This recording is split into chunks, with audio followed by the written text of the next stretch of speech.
All of the colonies had local armies called militias.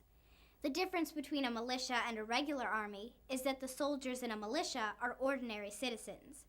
The soldiers in a regular army are professional soldiers. In Massachusetts, the best of the militia were organized into groups called minute companies. These Minutemen could be armed and ready to fight at a minute's notice. As tensions between the colonists and the British grew, the militia and the ammunition that was stored took on a new meaning, as Paul Revere explains. Each village and town in the colony has a powder house where extra guns and ammunition are stored for the use of the militia that we used during the French and Indian War to help protect the colony. But now General Gage realizes these same guns can be used against his soldiers. He wants to go into the countryside and bring them back. He's starting with the largest amounts first. The Americans and the British kept a careful eye on each other.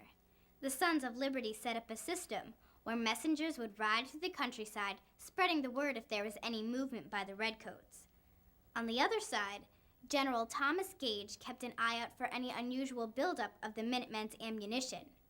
Rumor had it that he was particularly interested in capturing the large supply of arms stored at Concord, 18 miles from Boston.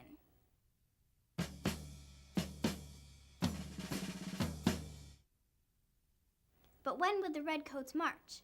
By watching carefully, the Americans figured out that the British were going to make their move to Concord on the night of April 18th. Now they needed to know which route the British would take. Now the question was, which way would they go? See, Boston is shaped like a big island, and there was one road going due south across Roxbury Neck.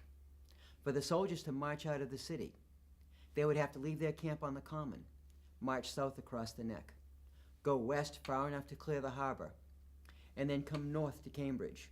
At Cambridge, they could take the Boston Road, march straight through Lexington on their way to Concord.